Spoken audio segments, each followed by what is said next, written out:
안녕하세요. 유상민 목사입니다. 벌써 한 주가 지나갔습니다. 매일 느끼는 바지만 시간이 참 빠르게 지나갑니다. 이제 가을도 지나고요. 어느덧 겨울의 문턱입니다. 다음 주간부터는 한 해의 마지막 달인 12월이 시작이 됩니다. 벌써 1년 중 11달이 지나간 것입니다. 이제 남은 달은 한 달이고요. 한 달 후면 2022년입니다. 시간이 쏜살 같다고 하더니 정말 그렇습니다. 시간이 이렇게 빠르게 지나가니 시간을 잘 아끼고 관리하면서 살아야 되는데 오히려 시간을 자꾸 허비하면서 산다는 생각이 많이 듭니다. 그게 아쉽고 죄송하기도 합니다. 오늘 교회 맞은편에 있는 성당이 대청소를 한 것 같습니다. 아침부터 성당 마당에 묵은 짐을 잔뜩 꺼내 놓았습니다. 그리고 여러 사람들이 분주하게 오고 가면서 닦을 것은 닦고 포장할 것은 포장을 했습니다. 공터 한쪽 구석, 성당은 공터라고 하기보다는 운동장이라고 할 만한데요. 그 한쪽 구석에서는 아이들이 뛰어다니기도 했고, 아무튼 대대적인 대청소를 오늘 한 것 같습니다. 규모가 크니 청소할 것도 많고 청소하겠다고 모인 사람도 많았습니다.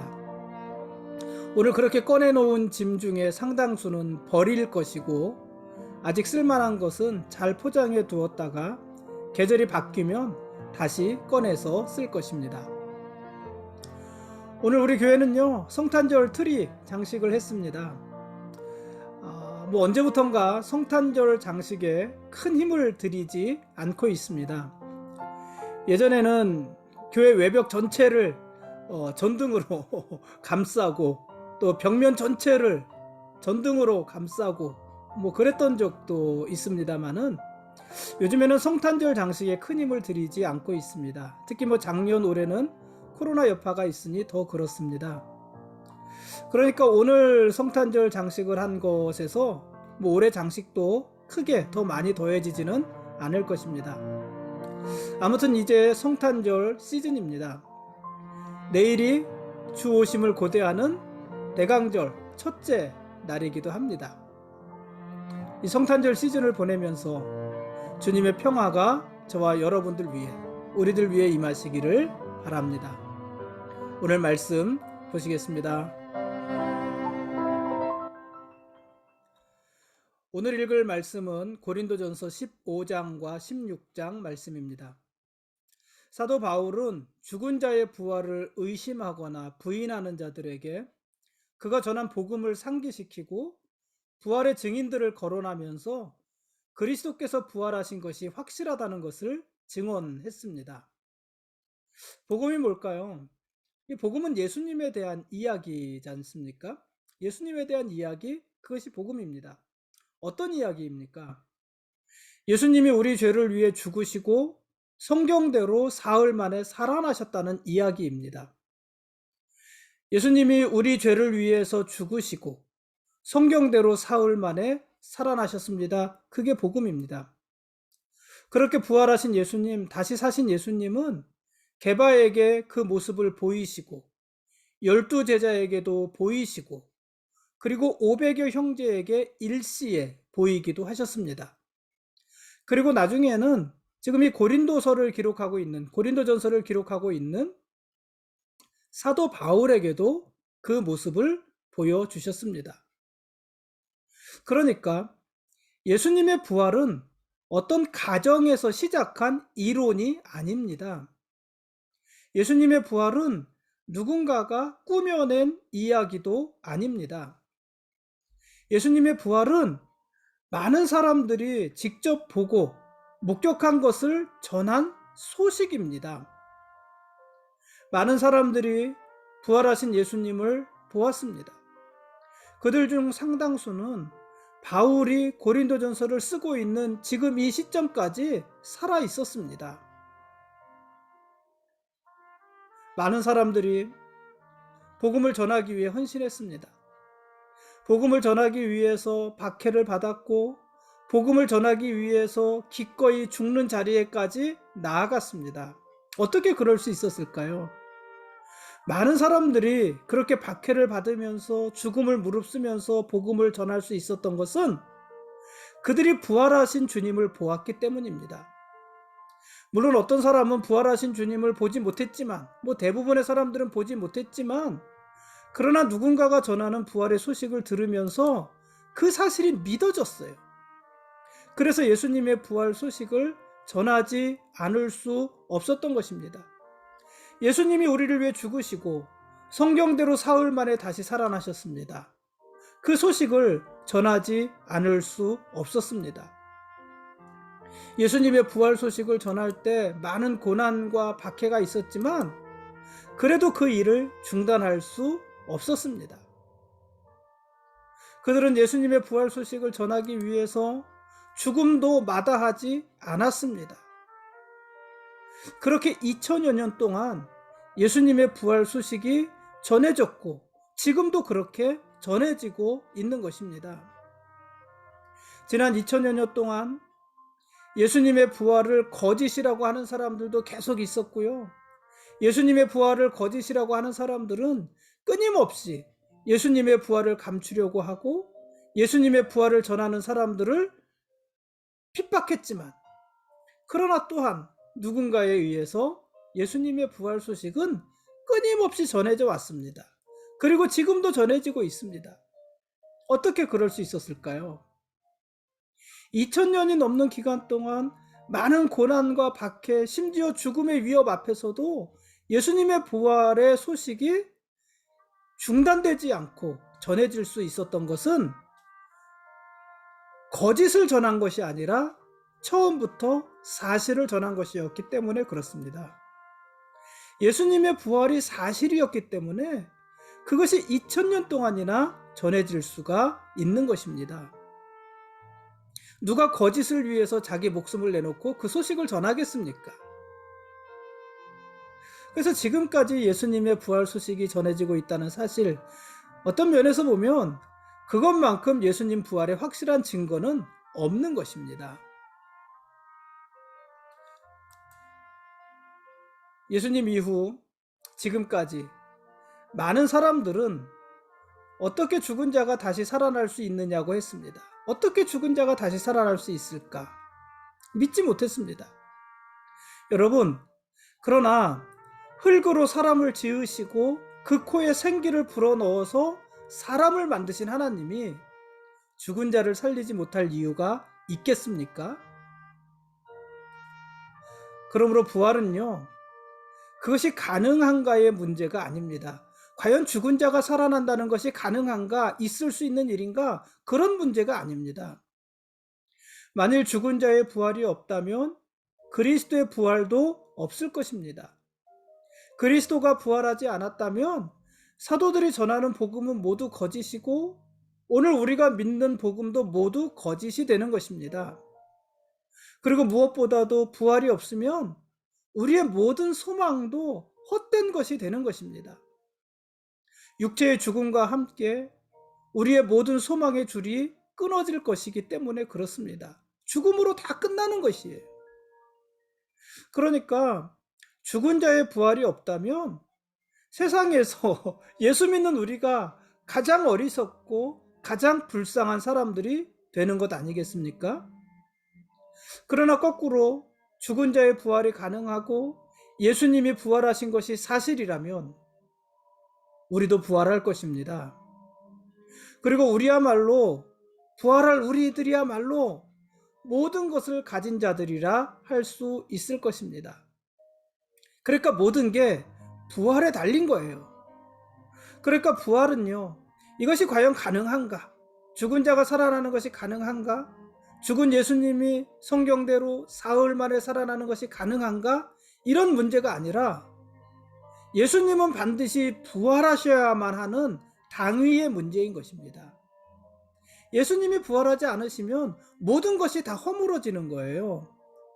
그러니까 당위적으로 예수님은 부활하셔야만 하는 것이고, 그런 당위성이 있으니 예수님은 부활하신 것입니다. 그렇게 예수님은 부활하셔서 부활의 첫 열매가 되셨습니다. 여러분, 첫 열매라는 것이 무슨 의미일까요? 예수님이 부활의 첫 열매라는 말은 예수님 이후로 수많은 부활의 열매들이 또 있을 거라는 의미 아니겠습니까? 범죄한 아담의 죽음이 죄 아래 있는 모든 인류의 죽음을 가져온 것처럼 의로우신 그리스도의 부활, 의로우신 예수님의 부활은 그를 믿는 모든 사람들의 부활을 가져올 것입니다. 모든 사람이 아담으로 인해서 죽음을 피할 수 없었듯이 그리스도 안에 있는 모든 자에게 부활은 필연적인 것입니다. 그러므로 부활은 우리에게 막연한 기대나 환상이 아니라 확실한 약속이고 소망인 것입니다. 그럼에도 불구하고 부활을 믿지 못하는 자들이 있는데, 부활을 믿지 못하는 자들의 생각은 두 가지입니다. 두 가지 의문이 있는 것입니다. 첫 번째는 지금까지 우리가 말한 대로 죽은 자가 어떻게 다시 살아날 수 있는가 하는 것이에요. 어떻게 죽은 자가 다시 살아날 수 있을까? 죽으면 끝이지. 이런 의문이고요. 두 번째는 죽은 자가 다시 살아난다면 그렇게 부활한 자는 어떤 몸으로 다시 사는 것일까? 어떤 몸으로 부활하는 것일까? 이런 의문입니다. 거기에 대해서 사도 바울은 씨, 우리가 밭에 뿌리는 씨를 예로 들어서 설명을 했습니다. 사람이 씨를 심으면 그 씨는 땅속에서 썩고 죽는 것이지만 죽었다고 해서 없어지는 것이 아니라 그가 열매로 다시 살아나는 것이잖아요. 씨를 땅에 심으면 씨가 죽음으로 열매를 내는 것입니다. 그러나 이 씨에서부터 열매가 나왔지만 땅에 심겨진 씨와 열매는 전혀 다른 모습을 하고 있는 것이지요. 마찬가지로 사람도 죽으면 썩어 없어지는 것 같지만, 그러나 이전의 육체와는 전혀 다른 썩지 않은 몸으로 부활하게 되는 것입니다. 그게 우리의 부활체라는 것이에요. 그러니까 지금 우리의 몸과는 다른, 우리의 육체와는 다른 새로운 몸으로 부활하게 되는 것입니다. 생명 있는 각종 동물들도 그렇습니다. 생명 있는 것마다 형체가 각각 다 다르고, 하늘에 속한 형체와 땅에 속한 형체도 그 모습이 다르고 역할도 다 다릅니다. 이와 같이 부활 이전과 부활 이후 우리의 몸도 다를 것입니다. 우리의 몸은 틀림없이 부활하지만, 영혼만 부활하는 것이 아니라 우리의 몸이 부활할 것이지만 다른 몸, 변화된 몸으로 부활할 것입니다. 그것은 우리의 이성과 상식, 경험으로는 다 이해할 수 없는 것이지만 우리에게 분명히 일어날 일들입니다. 죽은 자의 부활은요, 육의 몸이 영의 몸으로 변하는 것입니다. 지금 우리 몸은 죄의 권세 아래 있고 연약하고 욕된 몸이지만, 부활의 몸은 하나님의 생명으로 충만하여서 썩지도 않을 영광스러운 몸입니다. 언젠가 썩어 없어질 육의 몸이 존재하듯이요, 여러분, 썩지 않는 영의 몸도 존재하는 것입니다. 우리 육신의 장막이 무너지면 하나님께서는 죽지도 않고 썩지도 않을 부활의 몸을 우리에게 입혀주시는 것입니다. 그게 부활입니다. 우리에게 있을 부활의 사실입니다. 고린도전서 마지막 장 16장에서 사도 바울은 예루살렘 교회의 어려운 성도들을 구제하는데 고린도 교회도 동참할 것을 바랍니다. 또 사도 바울이 고린도 교회에 방문할 계획이 있음도 밝힙니다. 잠시 들르는 길에 방문하는 것이 아니라 고린도 교회 방문해서 계절을 날 것을 그 고린도 교회 성도들에게 이야기합니다. 그리고 디모데를 먼저 보내면서, 디모데를 보내니 그가 두려움 없이 주의 일을 잘 마치고 평안히 돌아올 수 있도록 그를 보살펴 줄 것도 고린도 교회 성도들에게 부탁했습니다. 바울은요, 예루살렘 교회를 위한 구제 헌금을 고린도 교회가 미리 준비하고 있으라고 말을 했어요. 내가 가기 전에 미리 준비하고 있으라. 자기가 도착하기 전에 주일에 모일 때마다 각자 형편에 따라서 준비한 것을 모두 모아두라고 당부한 거예요. 왜 그렇게 미리 말을 한 거냐면은 내가 고린도 교회 갔을 때 내 모습을 보고 내 체면 생각해서 마지못해 하지 말고 자발적으로 예루살렘 교회를 위해 도울 헌금을 하라는 것이에요. 여러분, 바울은요, 고린도 교회 성도들이 다른 많은 은사들, 그 은사들에 못지않게 굳이 하는 일에도 힘쓰기를 바라고 있는 것입니다. 공궁에 처한 이웃과 또 형제의 필요를 살펴주고 그들의 아픔에 공감해주고 그리고 그들을 위해서 기꺼이 나눔을 실천하는 것, 그것이 정말 바른 경건의 모습이기 때문에 그렇습니다. 바울이 고린도 교회를 향해서 마지막으로 몇 마디 권면을 하는데 그 권면은 그런 거예요. 깨어 있으라. 마음에 굳게 서라. 용감하게 행동하라. 모든 일을 사랑으로 행하라. 이런 권면을 마지막으로 부탁하고 그리고 인사를 하고 고린도전서를 마칩니다.